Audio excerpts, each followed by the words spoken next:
I am aware that this year 1,284 graduates are exiting this institution today, drawn from across the 4 campuses of the institute.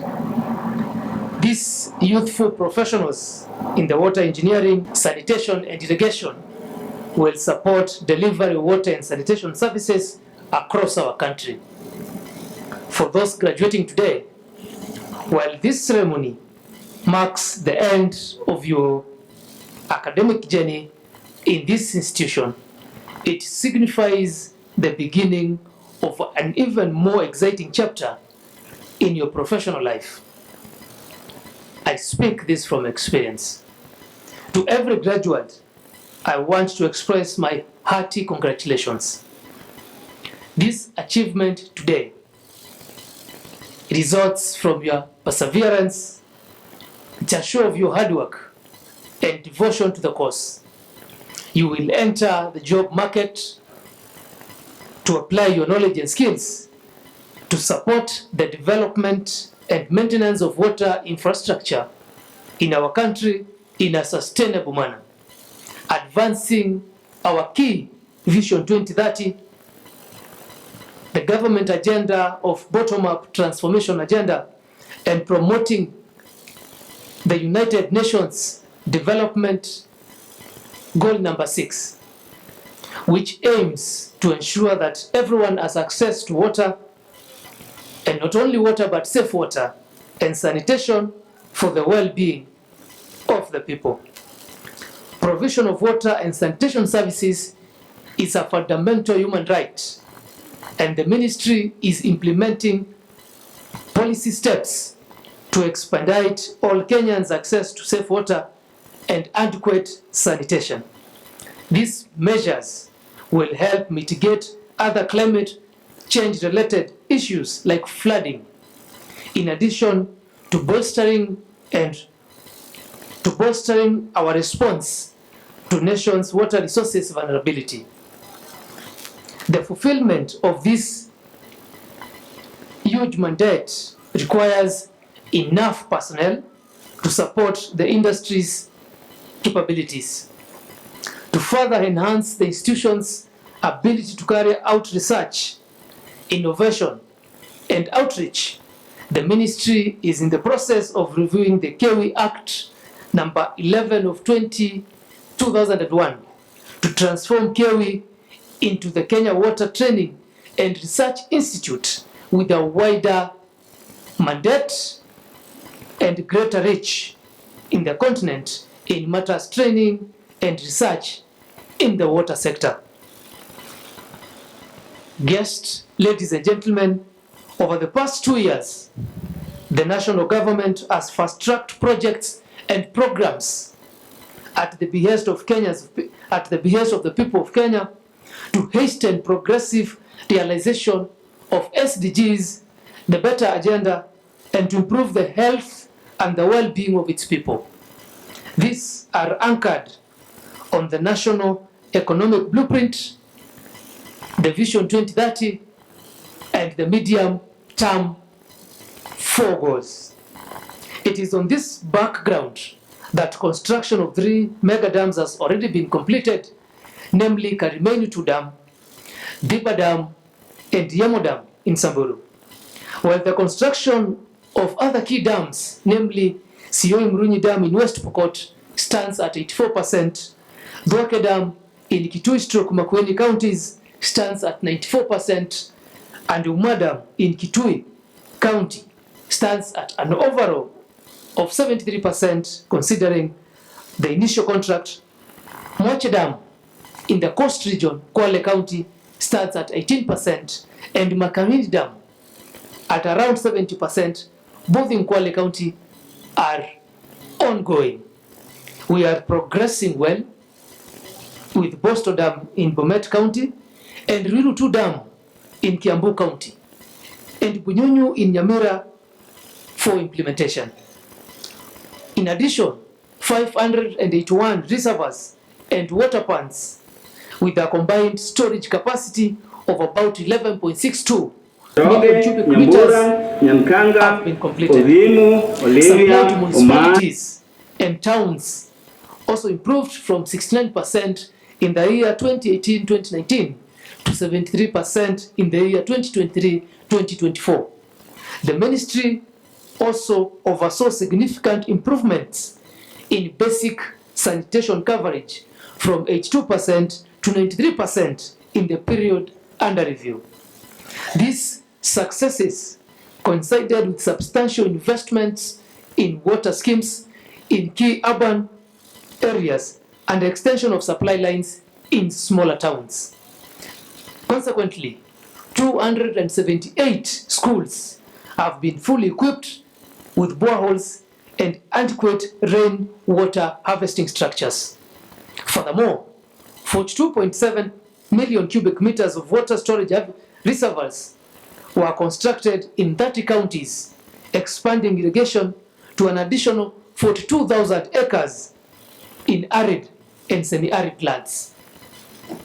The now completed Vipa Dam will store approximately 15.6 million cubic meters of water for Moya irrigation scheme and increase irrigated area from 25,000 to 35,000 in the region. It is worthwhile to note that a significant step towards improving the water supply from the Nairobi metropolitan area and beyond was recently undertaken with the completion of the Northern Collector Tunnel bulk water supply, which uses a 55-kilometer treated bulk water pipeline to transport water from the Kigoro treatment plant to Nairobi County. Plans, as we speak, are underway for His Excellency the President to commission the project.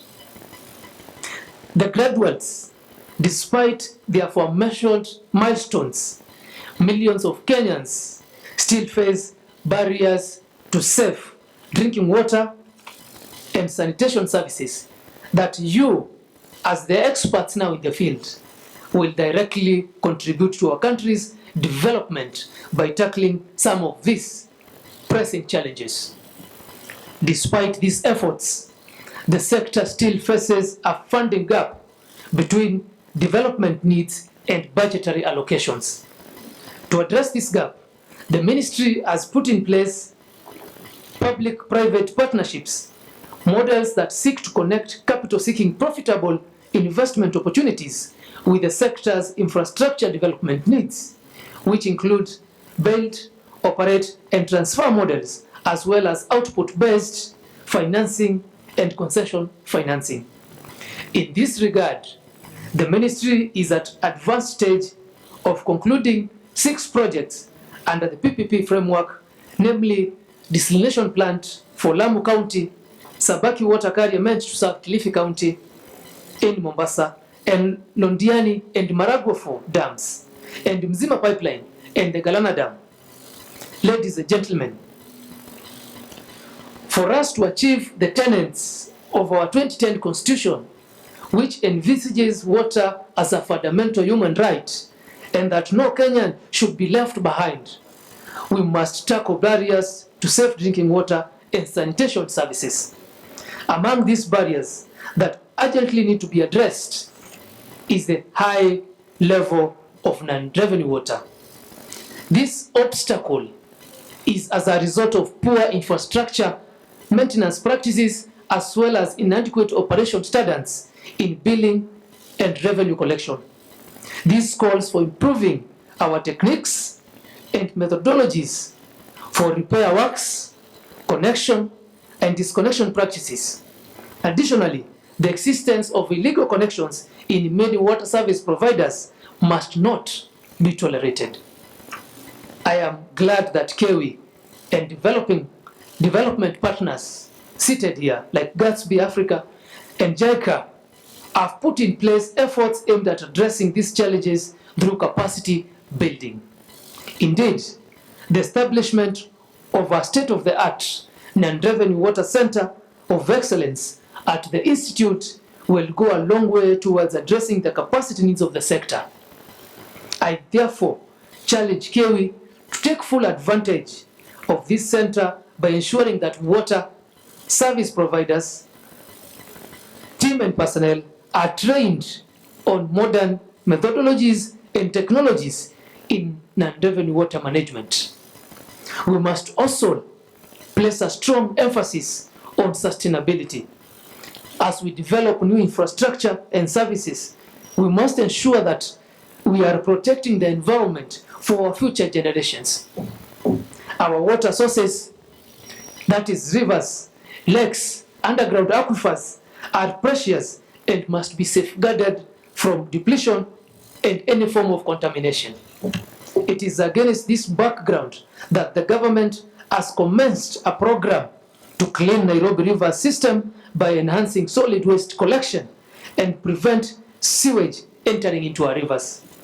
For sustainability of protecting our water services and resources against pollution, we finalized development of the session of paper number 7 of the year 2024 on the National Sanitation Management Policy, which is currently before the National Assembly. We are also at advanced stage to publish key sector regulations.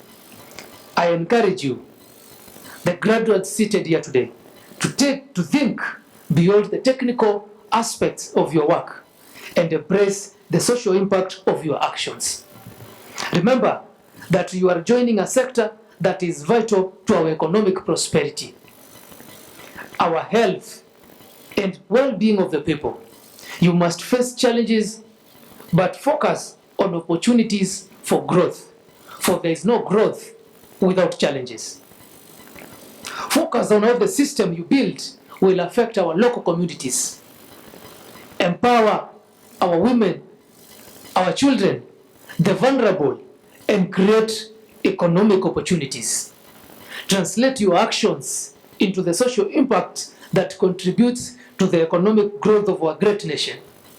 Our work is not just about pipes and pumps, as it has been described. It is about building resilience and thriving communities across our great nation. I would like to take this opportunity to thank the KOE Governing Council, the executive, the chief executive officer, the faculty, the families, the guardians, and all those who have supported you throughout your academic journey.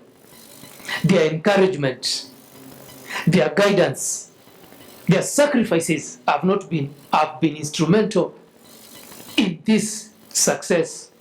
And together, we are laying the foundation for a better and a sustainable future. Our dear graduates, remember that learning does not stop with this ceremony. The wheels and the real work begins now. As you step into your professional roles, I urge you to stay curious, stay committed, and never stop learning. Kenya's water, sanitation, and irrigation needs will evolve, and you'll be called upon to adopt, innovate, to lead, to learn, and to unlearn. Finally, let me assure you that the government of Kenya is committed to supporting you. We are working to create an enabling environment for you to succeed, whether through policy reforms, infrastructure investments, or capacity building initiatives. Together, we will make Kenya a water secure nation where every citizen has access to safe water and improved sanitation. The future of Kenya's sanitation and irrigation sectors, I will summarize by saying, is in your capable hands. Asanteni sana, and may you all go on to achieve great things, become great men and great women in this great Republic of Kenya. May God bless Kenya, and may God bless all of us. Thank you so much. Mungu awabariki sana. A better round of applause for our CS, please. Let's clap for him again.